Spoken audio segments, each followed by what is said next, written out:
Today is Friday, August 4th. What to know about a historic and controversial moment in the nation's capital, who turned up for former President Trump's latest court hearing, and what Trump had to say afterwards. Also, what the American Academy of Pediatrics is now saying about transition-related care for kids, and where more extreme heat is headed for the weekend. Plus, outdoor dining is here to stay in the nation's largest city.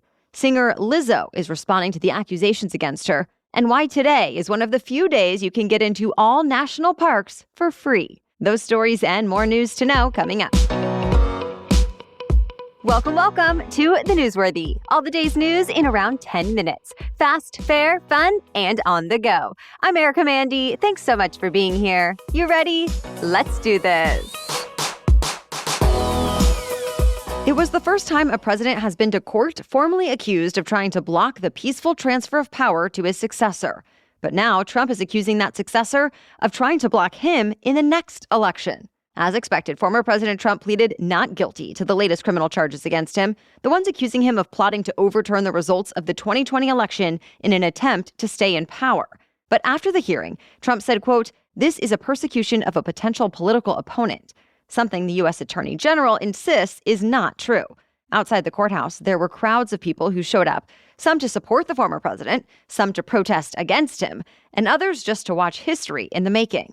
Some of the protesters did get into arguments, but for the most part, everything was peaceful. There were also hundreds of journalists there, as well as officers from several law enforcement agencies patrolling the area. Trump did not have to go to jail following the hearing, but the judge did warn him of consequences if he were to communicate certain facts about the case that shouldn't be public yet.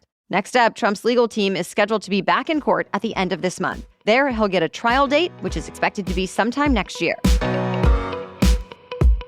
2 American Navy sailors are now being charged with spying for China. Federal prosecutors say they both passed along sensitive national defense information to Chinese intelligence officials in exchange for cash payments. Specifically, the new indictments say the 2 sailors handed over sensitive information about the warships, technologies, and weapons they had access to.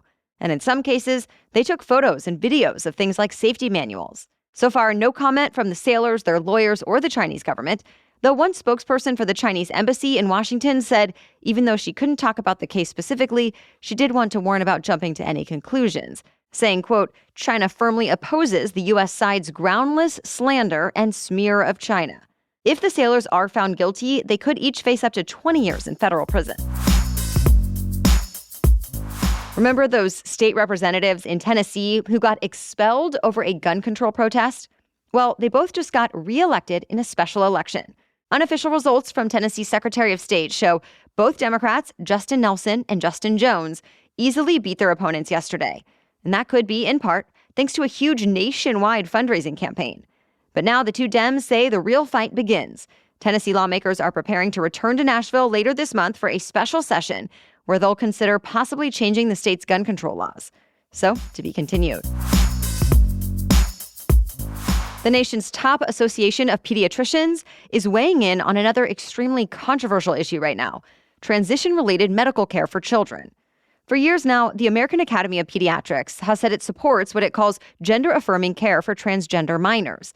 And it stands by that now, even as at least 21 states have enacted new laws that either restrict or ban transition-related care. Though some judges have actually blocked certain state bans, sometimes citing the Academy of Pediatrics' position on all of it. Well, the group's board of directors voted unanimously to reaffirm its position this week, saying the harm in denying care outweighs any risks of giving it, and that complex medical decisions need to be made solely by doctors and families. But the board also decided it's going to review the evidence for that kind of care and potentially update its policies that help guide doctors. The treatments are still pretty new, and few studies have tracked their long-term effects. So stay tuned. Today, the brutal heat wave that's been baking the southern U.S. is expanding again. The National Weather Service's heat warnings will continue for the Mid-South and Gulf Coast states while coming back to Arizona and Southern California. Record highs could be set today from Mobile, Alabama to Phoenix, Arizona.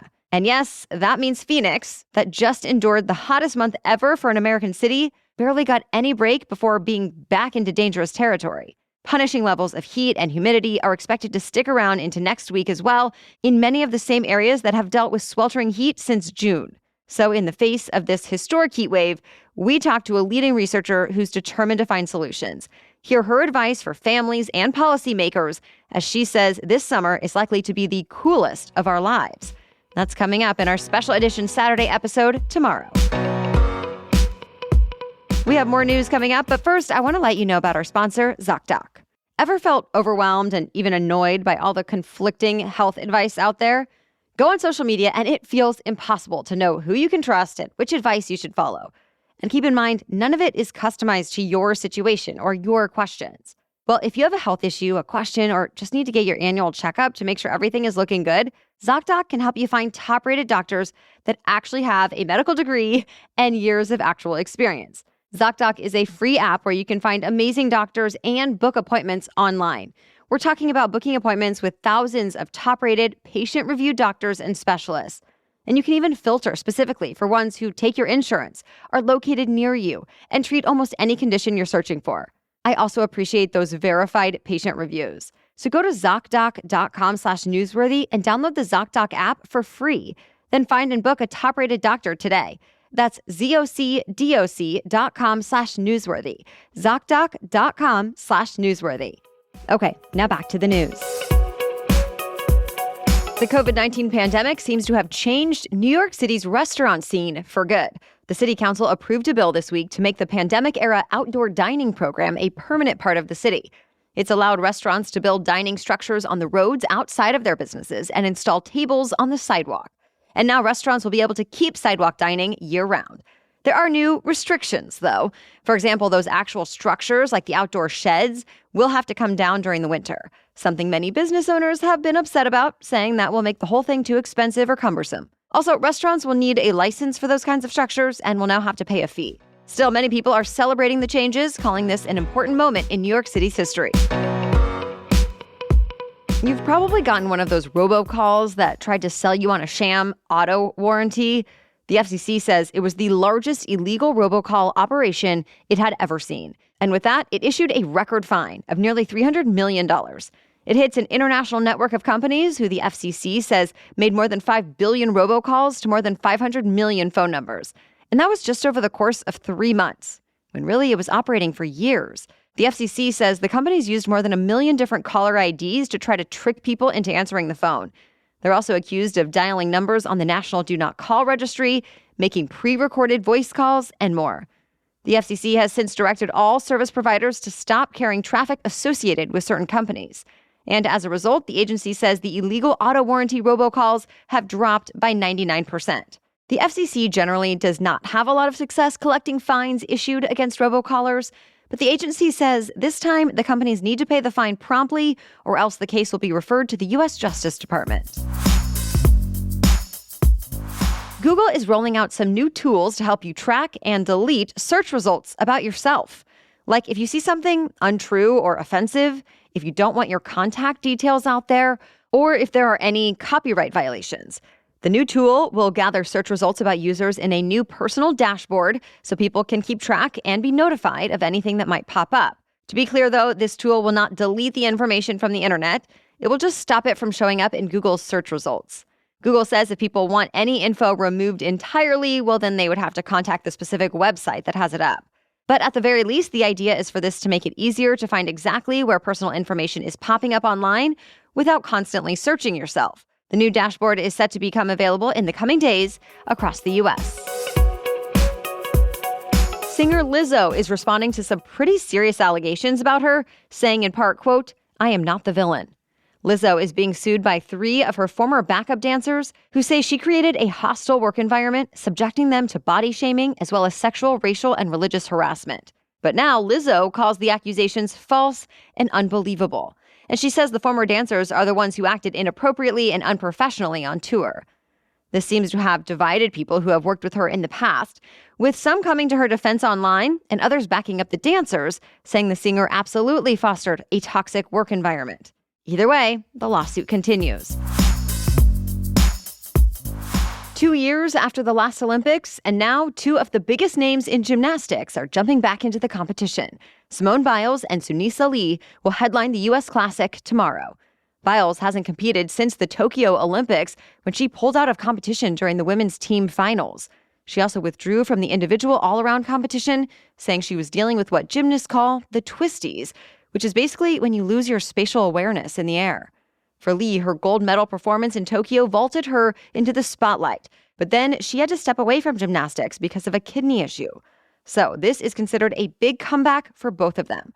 It puts them on a path to qualify for national championships at the end of this month, then a potential run at world championships in the fall, followed by the next Olympics next summer in Paris.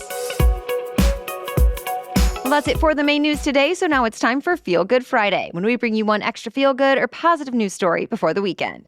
But before we get into that, thanks to our partners today, Cheddar News and the Need to Know newsletter.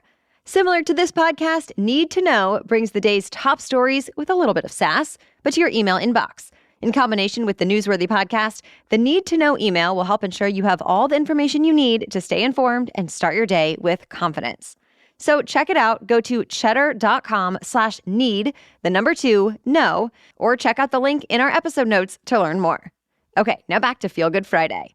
And today we are talking about a 93-year-old woman who broke a new world record this year. The way she puts it, quote, "I'm the oldest old lady to ever visit every national park." In the last 8 years, Joy Ryan and her grandson, Brad Ryan, went to all 63 national parks. When their adventure began, Grandma Joy had barely ever traveled. In fact, she had never seen a mountain, a desert, or an ocean. Now, she's been hiking, climbing, whitewater rafting, rolling down sand dunes, and so much more in some of the most beautiful places in the country. The Ryans documented every destination on Instagram. And when they reached their final stop, the National Park of American Samoa in the South Pacific, the park presented them with certificates to mark their achievement.